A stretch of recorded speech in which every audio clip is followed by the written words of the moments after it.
It's the Himalayas in general. It's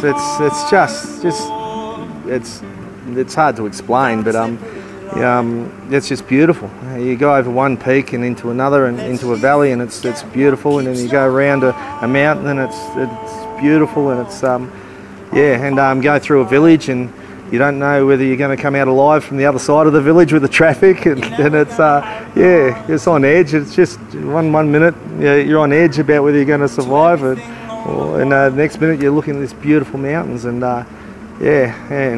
people and the way they live. It's just really outside of what I live at home.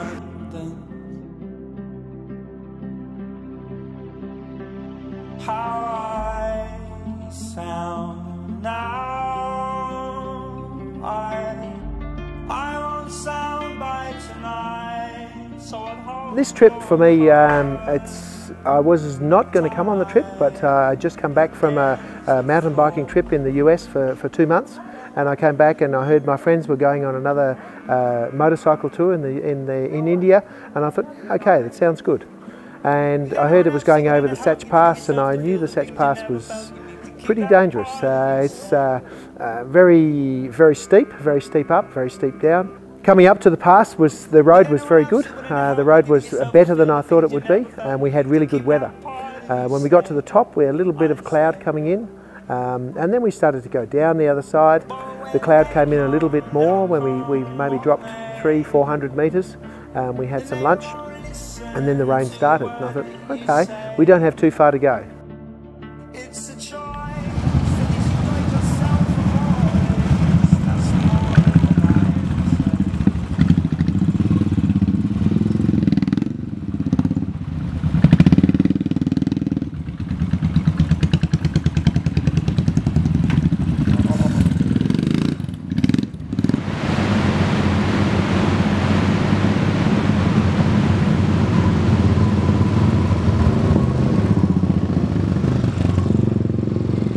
Adventure to me means a whole lot of things, something that's difficult, exciting, boring, tiring, pleasurable, uncomfortable.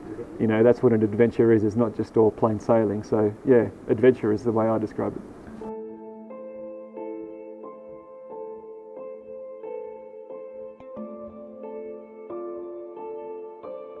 So today the plan was to ride the Satch Pass. I think the altitude of the pass is 4,300 or 4,500 metres. I've never been that high, and our starting altitude in the town that we were at was 2,200 metres, and I've never been that high either. And we were told it was going to be a very difficult, or at least very scary ride, and bloody hell it was.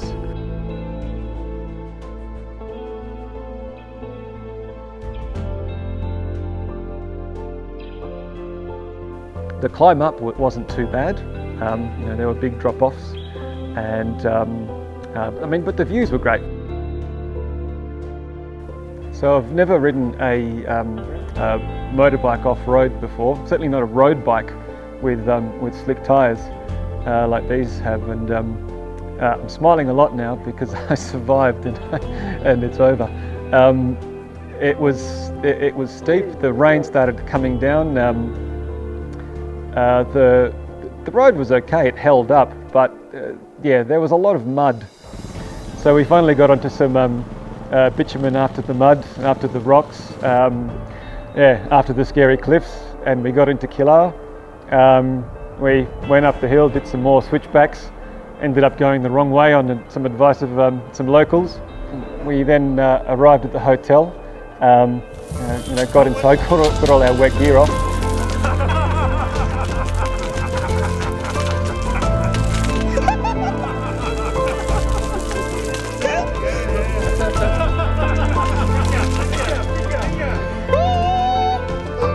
Went into the room, opened the window and saw the view, and it's really hard to describe. It escapes description for me, really, but it's right here. You can just look at it and see the profile, and see that those red clouds, and yeah, I was speechless. I sat out here for minutes just looking and not talking, which is a rare thing for me.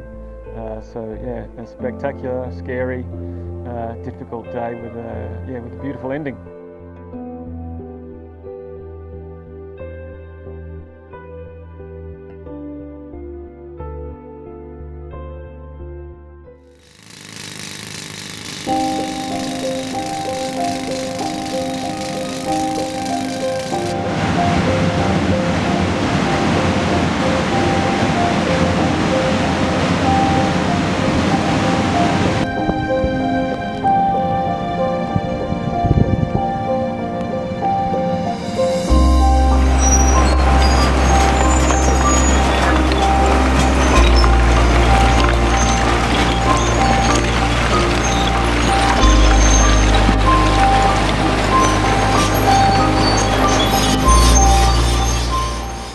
I think the one thing is that photos don't describe what it is like to be here. You know, a photo doesn't describe the depth or the vastness of where we are, and you have to be here to see it to really understand it. I think, for me, I agree. It just doesn't capture the vastness and the greatness of what you're riding. Hey, smile. That was crazy. You're not holding it. You're not holding it. I've been lucky and travelled lots of places. South America, lots of Africa, Russia, Siberia, China, Mongolia, India 4 times,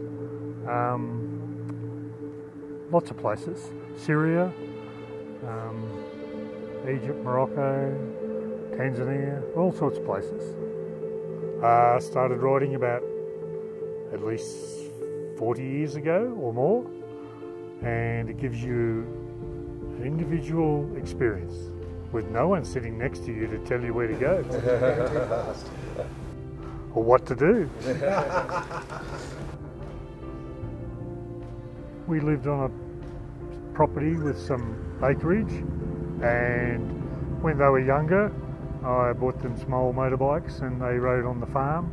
Yeah, that's how they learned to ride, basically on a farm. Yeah. We had a small bike on a farm when I was young, and then later on Dad got us some other bikes like postie bikes back in Australia, CT110s and things like that. So we'd ride them in the paddock and you know, with my brother and sister, and just muck around in the paddocks. Yeah. We had a really good group and had a great time last year. It was one of the best holidays I had. 5/8, 7/8, 3/4. It was a real short notice that we came this time because some friends were coming over from Mexico to stay with me over Christmas, but they pulled out, and so I found I had a little bit of money and a little bit of time, and so I decided, well, yeah, I'll zoom back and do the other way, go towards Cargill this time, because it's beautiful and it's great fun. Yeah.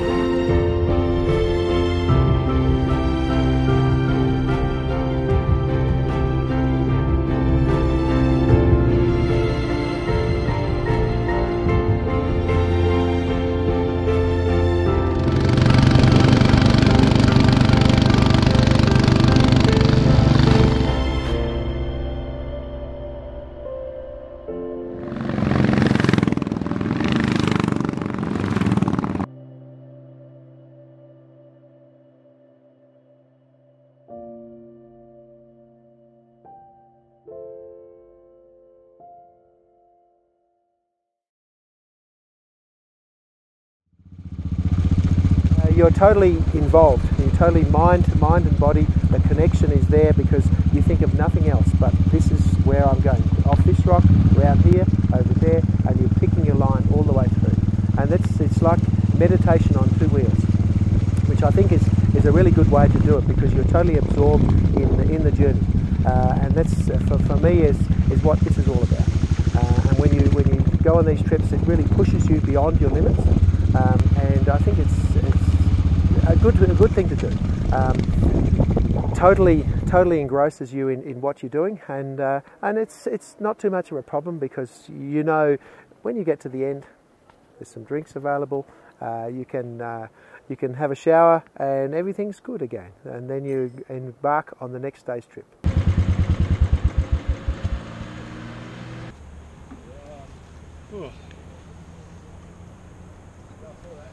It seems like this town goes forever, doesn't it?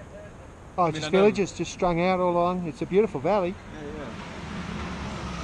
Do you want me to turn that camera off? No. I think everyone's done their thing. No, it'll just keep on going until it dies. I've got a spare battery. Beautiful valley, isn't it? Beautiful valley and lovely villages. Yeah, adios. That's must be a lovely backyard, wouldn't it? Yeah. Sun shining. You can see why they're really populated, nice villages. It's just a beautiful place to be. Yeah.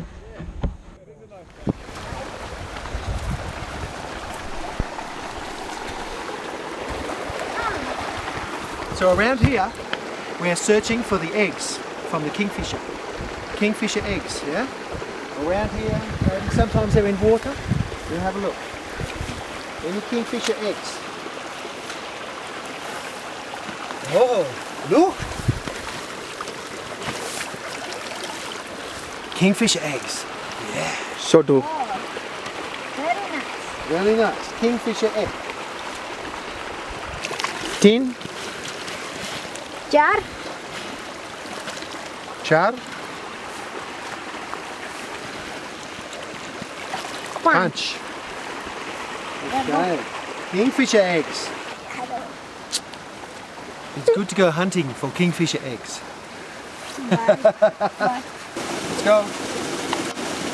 And have the eggs. Goodbye.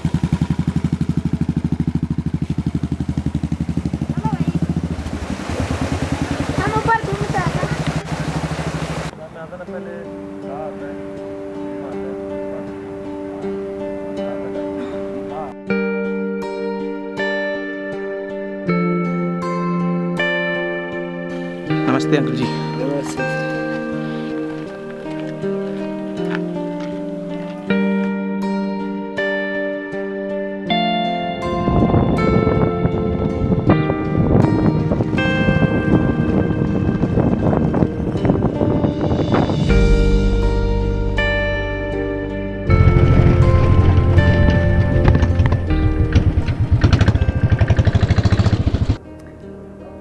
I think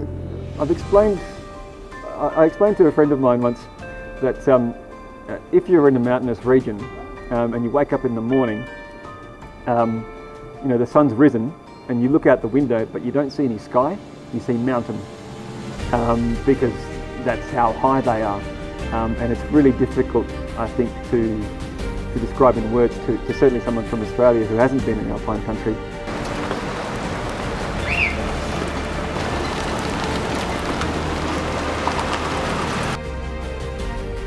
Just the sheer scale of the mountains.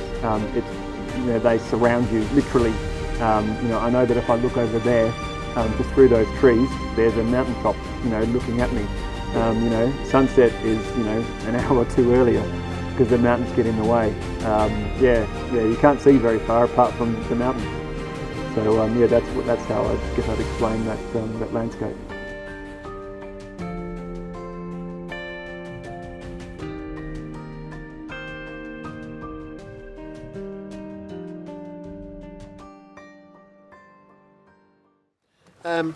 I think to come on this ride, as we spoke before, it's a rider's ride. You need to be passionate about riding because, as Martin said, so, you know, some of the trips we do, we ride for 8 hours to go to a place, and we stay there because we're exhausted. We don't do too much, and then we ride somewhere else. If you're looking for a cultural tour, if you're looking to absorb all the culture you can, this is not the tour for you. If you're looking to ride and see some amazing things, some amazing diverse landscapes, this is the tour for you. If you love your riding and you love getting into some beautiful curves and beautiful turns, it's great. If you love a challenge of going over some pretty gnarly, rocky, muddy water crossings, you know, if you don't mind riding through water this deep with a few boulders and rocks on the bottom, that's a challenge, and that's what this trip is about. There are people there to pick up the pieces if things go wrong.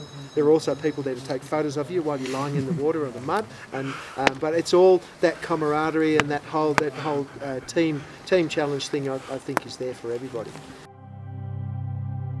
Let's suppose that you were able every night to dream any dream you wanted to dream, and that you could, for example, have the power within one night to dream 75 years of time. And you would naturally, as you began on this adventure of dreams, you would fulfill all your wishes, every kind of pleasure you could conceive. And after several nights of 75 years of total pleasure each, you would say, well, that was pretty great. Let's have a dream which isn't under control, where something is going to happen to me that I don't know what it's going to be. And you would dig that and come out of that and say, wow, that was a close shave, wasn't it? And then you would get more and more adventurous, and you would make further and further out gambles as to what you would dream. And finally, you would dream where you are now. That would be within the infinite multiplicity of choices you would have, of playing that you weren't God. The nature of love is self-abandonment, not clinging to oneself, throwing yourself out. That keeps things moving. That's the nature of life.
It is easy to get around in India, you know, but getting through the Himalayas is a different story. You know, it's a bit harder, and that's why Himalayas, I'll do a tour.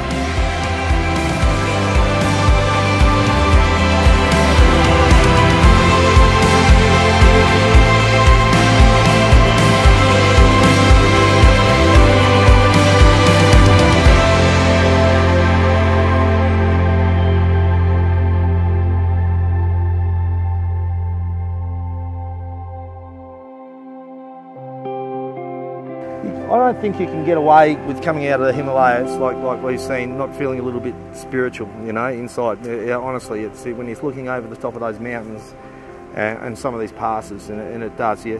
And if you believe in God, you know, well, this is where God lives. If you know, He must, because it's just beautiful, you know, and that's why there's so many monks and everything up here, because it hits you inside a bit. Not everybody, but for me it certainly did, yeah.